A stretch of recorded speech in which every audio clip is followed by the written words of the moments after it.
우리 좌우 옆뒤분과 인사하겠습니다. 잘 오셨습니다. 네, 이렇게 인사해 볼게요. 당신의 얼굴에 가을이 있습니다. 가을을 맞이해서 머리 스타일이 좀 달라지신 분들도 계시고요. 또 옷들도 가을 색깔로 많이 변한 것 같습니다. 오늘 설교 제목은 뜻을 세운 사람이라는 제목입니다. 우리는 깊어져가는 가을을 지내고 있습니다. 높은 하늘을 우러러 보면서 우리는 하늘의 뜻을 삶에 간직하고 싶은 그러한 계절입니다. 또한 신앙의 옷깃을 여미며 우리의 내면과 또 우리의 일상이 주님의 뜻으로 열매 맺기를 소망하는 계절입니다. 그래서 우리가 어떤 뜻을 세운다는 것은요, 오늘의 내 삶을 되돌아보고 또 내일을 내다보는 일일 것입니다. 그 속에서 진짜 진실이 뭐지? 라는 의문을 가지고 진실을 붙들기 위해서 행하는 그런 작업들이 아마 뜻을 세우는 일일 것입니다. 가장 가치 있는 뜻에 내 삶의 전분을 거는 일이 바로 뜻을 세운 사람의 삶의 모습일 것입니다. 오늘 우리가 살펴볼 뜻을 세운 사람, 다니엘은요, 믿음의 사람이었습니다. 절망적인 현실 속에서도 삶을 포기하지 않았고요, 또 높고 숭고한 뜻을 붙들었습니다.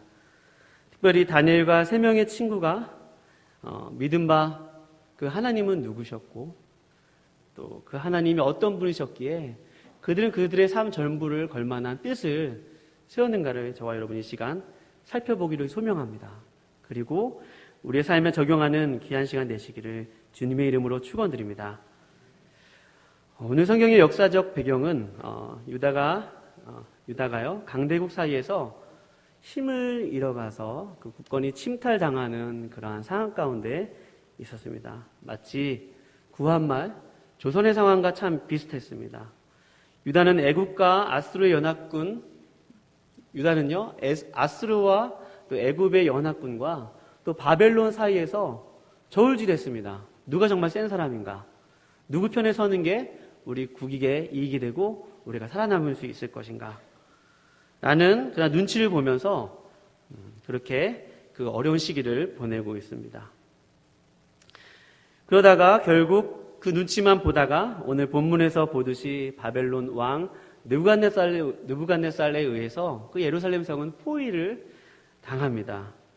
그래서 예루살렘이 멸망한 것은요, 그 당시 상황으로 봤을 때 마치 정치적인 책략이 좀 부족해서 보입니다. 모사가 부족하고 좀 어떤 전술이 부족해서 지는 것처럼 보입니다.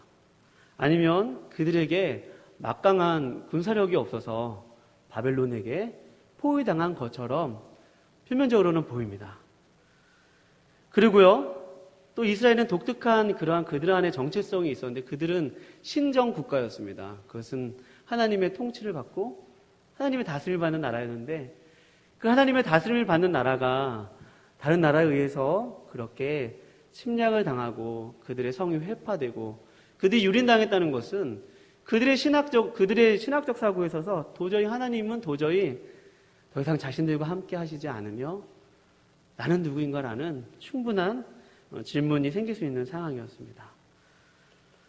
그러나 성경은 힘을 주어서 말합니다. 유다 예루살렘이 멸망한 것은요, 바로 하나님이 그렇게 하신 거래요. 하나님이 그렇게 하셨다는 것입니다. 2절 말씀에 보면 눈으로 보시기 바랍니다. 주께서 유다 왕 여호야긴과 하나님의 종 그릇 얼마를 그의 손에 넘기셨다는 것입니다. 그러니까 유다가 멸망한 것은 군사력이 부족해서도 아니고 또 정치력이 부족해서도 아니고 혹은 하나님이 함께 하시지 않으셔도 아니고 그것은 바로 하나님이 그들 바벨론 왕 느부갓네살의 손에 유다와 예루살렘과 또 예루살렘 모든 것들을 다 넘기셨습니다. 주께서 그를 하나님과의 언약을 저버린 예루살렘의 그런 징계의 수단으로 그 바벨론 왕 느부갓네살을 사용한 것이죠. 이렇게 성경은 힘을 주어서 하나님이 이 일의 시작이시고 끝이시라고 말씀하십니다. 결국 유다인들은 바벨론 왕 느부갓네살에 의해서 짐승처럼 끌려갔습니다. 제가 얼마 전에 그렇게 느부갓네살에 의해서 끌려가는 포로의 그런 모습을 사진으로 본 적이 있습니다. 그것은 대형 박물관에 가보지 못했지만 누가 대형 박물관에 갔다가 그것을 사진을 찍어 왔어요. 보니까 큰 막대기에다가 사람의 팔과 다리를 묶어서 데리고 가는 사람도 있었고요. 굉장히 인권이 그 위에 있었겠습니까? 없었겠습니까? 없었죠. 그러한 모습으로 사람들이 짐승처럼 끌려갔고요. 그 삶의 그 새로운 포로로 끌려갔던 그곳은 바벨론 강가인데 그곳에서 새로운 삶을 희망한다는 것은 도저히 불가능해 보였습니다. 늘 바벨론 강가의 물은 범람을 하고요. 좋은 땅은 다 바벨론 사람들이 차지하고 가장 나쁜 땅, 가장 척박한 땅, 홍수가 나면 금방이라도 다 삶의 모든 것들을 소실되어 버릴 그런 땅으로 그들을 정착시켜 버렸던 것입니다. 결국 유대인들은요, 바벨론에서 어떤 희망을 찾기란 거의 불가능했습니다. 그런데 그들의 희망이 점점 사라지는 진짜 이유는요, 생존이 버거워서라기보다도요, 그들의 정체성이 그 범람하는 강물에 침식되어지는 그 땅처럼 하나하나 침식되어져 갔다는 것입니다. 정체성이 사라지는 것이 정말 그들이 고통스럽고 힘들었던 이유였습니다. 그 이유를 오늘 본문에서 다니엘이 포기할 수 없었던 뜻을 보면 알 수가 있습니다. 다니엘은 뜻을 포기할 수가 없었던 사람이거든요. 그 이유는요, 바벨론 왕 느부갓네살은요, 영리한 포로 정책을 폈습니다. 그것은 포로지에 우수한 인재를 뽑아서요, 자신의 나라에 데리고 와서 왕이 지정한 음식과 또 왕이 지정한 포도주를 먹일 뿐만 아니라 그 바벨론의 언어와 학문과 모든 것을 그들로 하여금 가르치게 하였어요. 일정 시간이 흐른 다음에 그들을 왕 앞에 서게 해서 왕의 모사가 되게 하고 왕의 환관이 되기 위해서 그들을 뽑은 것입니다. 사랑하는 여러분, 많은 사람들은 바벨론 강가에서 울면서 그렇게 어려운 시기를 보냈지만 특별히 다니엘과 세 친구들은 표면상으로 봤을 때는 굉장히 포로였지만 풍족한 생활하였습니다. 왕이 주는 음식과 또 물과 포도주와 또 호화로운 궁에서 생활하면서 다른 포로들과는 좀 구별된 그러한 삶을 살았습니다. 그것은 바로 바벨론에 있었던 그런 포로 정치에 의해서 끌려왔던 사람들이죠. 그 중에는 유다 후손 다니엘이 있었고요, 하나냐와 미사엘과 아사랴가 있었습니다. 이들의 이름에는요, 냐와 같은 이름이 있는데 이것은 다 야훼 신앙을 대표하는 그러한 상징적인 이름들입니다. 이 청년들이 바벨론에 끌려오자마자 당했던 첫 번째 일은요, 바로 이름을 바뀌었던 일입니다. 마치 우리가 일제시대 때 창씨 계명을 했던 것처럼 그들의 이름, 야훼 신앙을 가지고 있었던 그들의 이름은 환관장에 의해서 이름을 바뀌어지게 되었는데요. 먼저 다니엘은 하나님이 재판하신다는 뜻입니다. 다니엘은 하나님이 재판하신다는 뜻인데 그의 이름은 오늘 본문의 말씀을 보면 벨드사살이라는 이름으로 바뀌었어요. 벨은 그 당시 바벨론의 그러한 바벨론의 신 섬기는 그 주신이었거든요. 전쟁의 신이었습니다. 그래서 그 뜻은 벨드사살이라는 이름은요, 벨이여 왕을 보호하소서라는 이름입니다. 그래서 벨이라는 바벨론 신의 봉사자로 그 다니엘의 이름이 바뀐 것입니다. 그리고 아벳느고라는 이름도요, 느고는 바벨론의 신으로서 아벳느고는 느고의 종이라는 뜻입니다. 또 메삭이나 사드락은 모두 바벨론 신의 아쿠와 관련된 그러한 이름들입니다. 따라서 여호와 하나님을 섬기는 그러한 그들의 이름이 바벨론에 와서 화려한 궁에 있었고 좋은 음식들을 먹었지만 그들에게 처음에 찾아온 도전은 바로 그들의 정체성을 잃어버리는 그런 도전들을 받고 있는 거예요. 이름은 뭐 자신의 의지와 상관없이 포로가 무슨 할 말이 있었겠습니까? 너는 지금부터 다니엘이라 하지 말고 너 이름은 지금부터 벨드사살이다. 너희는 지금부터 메삭이다. 너 이름은 지금부터 사드락이다. 아벳느고다. 라고 하는 그들의 말을 거부할 만한 힘이 포로에게는 없었던 것입니다. 그것이 얼마나 그들의 마음 가운데 부담이 되었든지 오늘 본문 말씀에 보면 왕이 주는 음식을 먹는다는 일을 어떻게 하는지 우리 다니엘서 1장 8절 말씀 한번 읽어보도록 하겠습니다. 다니엘서 1장 8절. 다니엘서 1장 8절입니다. 시작. 뜻을 정하여 왕의 음식과 그가 마시는 포도주로 자기를 더럽히지 아니하리라 하고 자기를 더럽히지 아니하도록 환관장에게 구하니. 네. 사랑하는 여러분, 다니엘과 세 친구들이 정말로 힘들었던 것은 그들이 포로 신분이라는 것보다 점차적으로 그들의 가장 중요한 하나님의 자녀고 또 하나님 나라의 백성이었던 그 정체성이 점차 침식되어져 가고 사라져 갔다는데 그들이 큰 두려움과 그냥 공포를 느꼈던 것입니다. 그들이 먹어야 되는 그러한 왕의 음식은 단순히 그것이 고기였기 때문에 그들이 그 음식을 거절했다기보다도요, 그들이 먹었던 그 바벨론의 음식을 먹는다는 의미는 바벨론 신과 어떤 계약적인 관계를 맺는다는 그러한 의미를 내포하고 있습니다. 그래서 왕이 지정한 음식을 먹는다는 그 산의 짐이 아주 육질이 아주 많고 영양이 풍부하고 스태미나가 많은 그러한 그들이 주는 고기를 먹는다는 의미는 바로 내가 이 바벨론 사람들이 드리는 그런 세리머니에 참석한다는 의미입니다.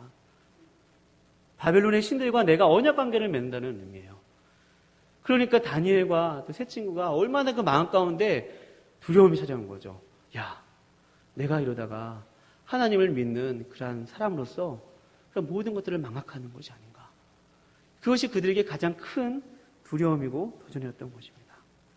그리고 또 그 음식은 미루어 짐작하건대요. 아마 레위기 11장에 나오는 부정한 짐승들의 일부였을는지도 모릅니다. 레위기 11장에 나오는 쪽발에 새기고 대새김질하는 음식이 아닌 뭐 비늘이 있다거나 하나님께서 지정하시지 않은 먹지 말라고 하셨던 음식일 수도 있습니다. 그러나 그것은 그 음식을 먹는 일은 분명히 자신들의 몸을 더럽히는 일이었고요. 또 하나님의 언약을 저버리는 일이었습니다. 그래서 다니엘은 1장 8절에 보듯이 다니엘은 뜻을 정하여 왕의 음식과 그가 마시는 포도주로 자기를 더럽히지 아니라 한 것입니다. 이렇게 다니엘이 뜻을 정했을 때 어떤 일이 일어납니까? 우리 9절 말씀 한번 읽어볼까요? 9절, 오늘 본문 아니지만요. 9절 말씀입니다. 시작. 환관장에게 은혜와 긍휼을 얻게 하시니라. 사랑하는 여러분, 저와 여러분이 하늘을 우러러보면서 거룩한 뜻을 품을 때 하나님께서 은혜를 주시면 여러분 믿으시기 바랍니다. 오늘 목사님께서도 뜻에 대해서 거룩한 하나님 나라를 생각하고 열방을 생각하는 뜻을 말씀하셨는데요. 하나님의 뜻을 우리 마음 가운데 품고 세울 때 하나님은 우리의 인생 가운데 은혜를 주시는 분이십니다. 그런데 이 하나님의 은혜를 주셨는데 환관장의 반응은 조금 다릅니다. 환관장은 다니엘에게 이렇게 얘기한 거예요. 오늘 다니엘 목사님께서 말씀하셨듯이 여러분 거기 있었던 이 다니엘과 세 친구들 그다음에 끌려온 사람들은 장차 황관들이 될 사람들입니다. 그러니까 얼굴이 초췌하다거나 얼굴이 뭔가 부정해 보인다거나 얼굴이 좀 못생겨 보인다거나 또 얼굴이 조금 근심이 있다거나 뭔가 부족해 보이면 왕은 즉각적으로 불안감을 느낄 수밖에 없는 것이죠. 그러니까 환관장은 자신이 데리고 온 그러한 포로들이 혹이라도 내가 준 음식을 먹지 않아서 그들의 얼굴이 다른 사람과 같지 못하다면 그것은 결국 누구 목에 칼이 들어오는 것입니까? 자신의 목에 칼이 들어오는 것이죠. 그러니까 환관장은 까불지 말고 저기 가서 내가 준 음식을 먹어라는 권한이 있습니까? 없습니까? 있죠. 있습니다. 포로가 어디 그렇게 환관장에 와서 그러한 요구를 할 수 있겠습니까? 그런데 하나님은 다니엘이 뜻을 정했을 때 무엇을 주셨다고 했습니까? 은혜를 주셨다고 했죠. 은혜를 받은 환관장에게 은혜를 받게 하신 그런 하나님은 환관장으로 하여금 다니엘에게 친절을 베풀게 해주셨어요. 물론 너가 그런 말을 해서 내가 무척 두렵지만 제발 여기 음식을 좀 먹어라. 여러분 환관장이 지금 사정을 하고 있는 거예요. 통사정을 하는 너 그러면 안 돼. 이것 좀 먹을 수 없겠니? 라고 하면서 입장이 좀 바뀐 것입니다. 그 하나님이 그렇게 은혜를 받게 하신 거예요. 그러나 이 뜻을 정한 다니엘은 그 뜻을 포기하지 않습니다. 그래서 환관장이 지정한 사람, 바로 환관장이 아닌 다니엘과 또 그 세 친구를 이렇게 관리하도록 한 바로 직속 그런 환관에게 가서 다니엘이 한 가지 제안을 합니다. 내가 지금부터 저희들에게 열흘 동안 왕이 주는 진미와 포도주 외에 그것을 먹지 않고 채식과 또 물만 먹게 하여 주옵소서. 그래서 만약 우리가 이 열흘 동안 이 물과 이 채식만 먹어서 다른 고기를 먹는 친구들과 얼굴을 비교하여서 우리 얼굴이 좀 저들만 못하면 당신 뜻대로 하라는 것입니다. 여러분, 이 제안이 그 제안 자체가 얼마나 창의성 있는 제안입니까? 사랑 여러분, 우리가 세상 가운데 살면서 어떤 뜻을 정하면 그 뜻이 바로 실현되지 않습니다. 우리가 처해 있는 직장에서 또 우리가 믿지 않는 사람들과 함께 어울려 살면서 우리가 어떤 믿음의 뜻을 그들에게 제시하고 했을 때 그들이 바로 들어주지는 않습니다. 그러나 그 뜻을 포기하지 않을 때 하나님께서는 그 길을 열어주시는 분이시면 여러분 믿으시기 바랍니다. 그에게 창의적인 생각이 나온 거예요. 어떻게 그런 생각을 할 수 있었는지 열흘 동안 한번 합리적인 생각이지 않습니까? 납득할 만한 제안입니다. 열흘 동안 채식을 먹게 해서 한번 비교해봐라.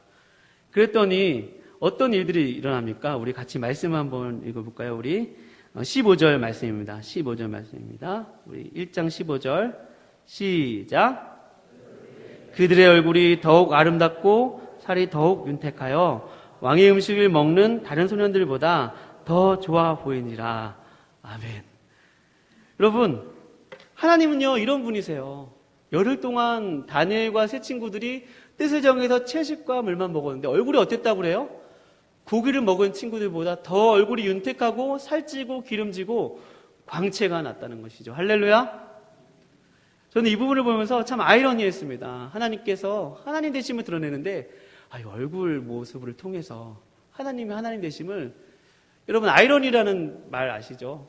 얼마나 아이러니합니까? 고기를 먹는 사람과 채식을 먹는 사람이 있는데 채식을 먹는 사람들의 얼굴이 더 윤기가 난대요.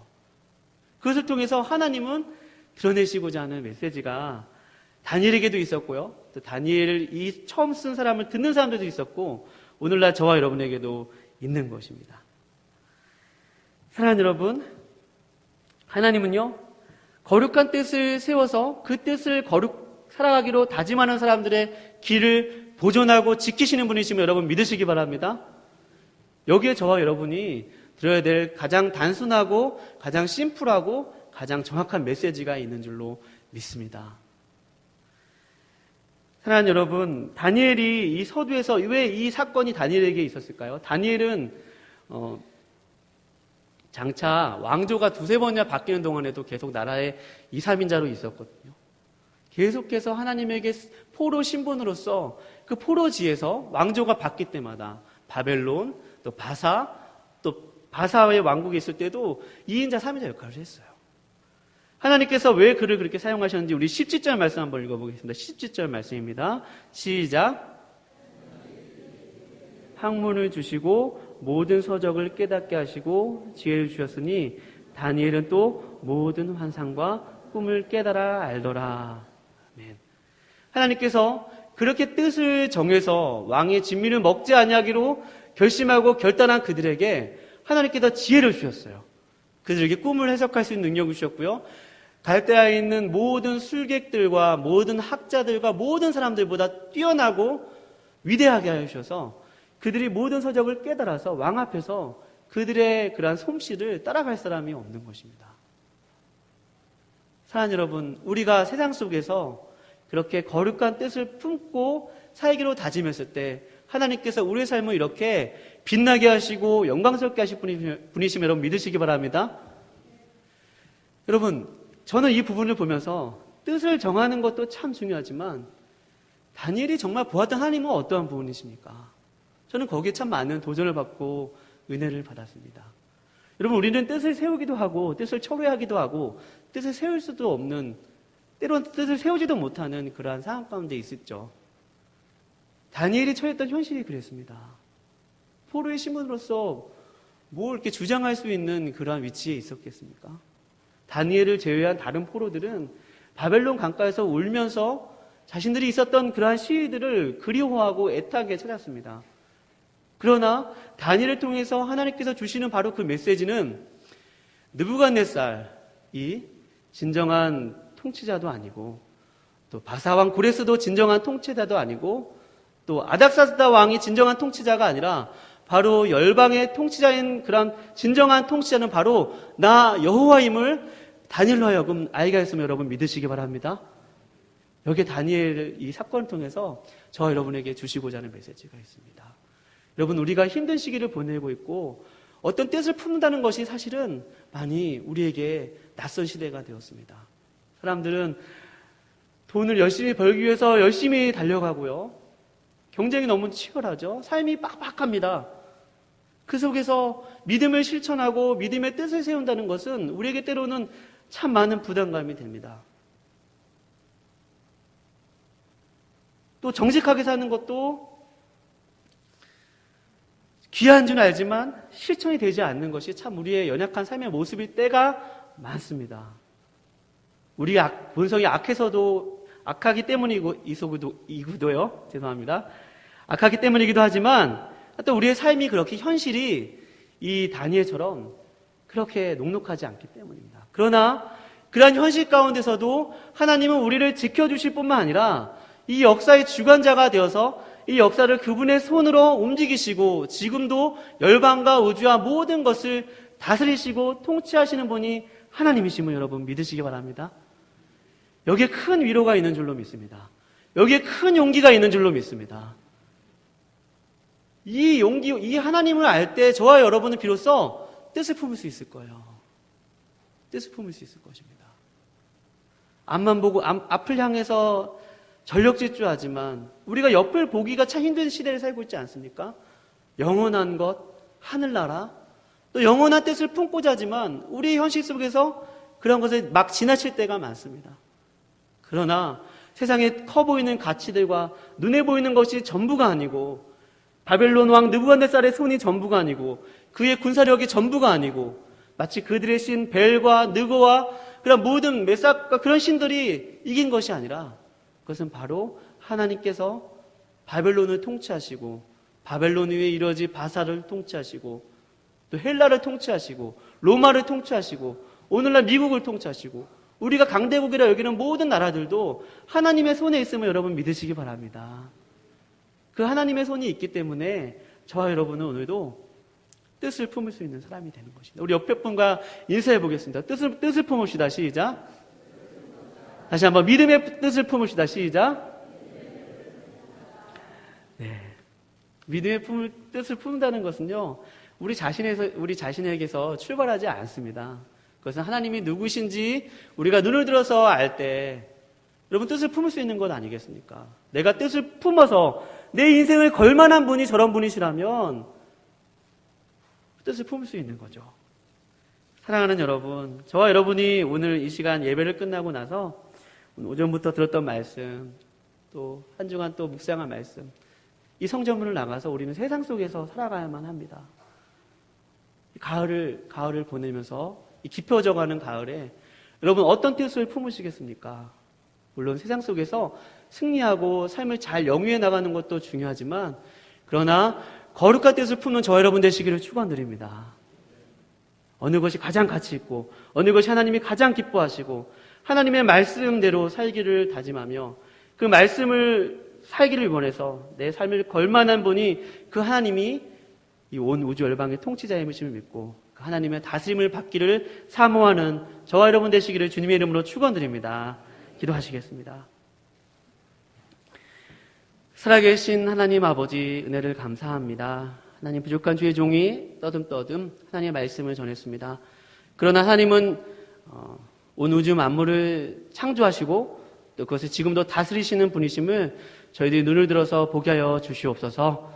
우리 삶 가운데서 하나님 먹기 살기 힘들고 또 어려운 일들을 만날 때마다 하나님 먼저 그 나라와 의를 구하고 또 나라를 생각하고 또 열방을 생각하며 하나님께서 우리에게 갖고 계신 계획과 또 뜻과 숭고한 가치들을 따라서 하나님 믿음으로 살 수 있도록 주여 저희들을 축복하여 주시옵소서. 아버지 성령님 저희들을 붙들어 주시옵소서. 감사드리며 거룩하신 예수님의 이름으로 기도드립니다.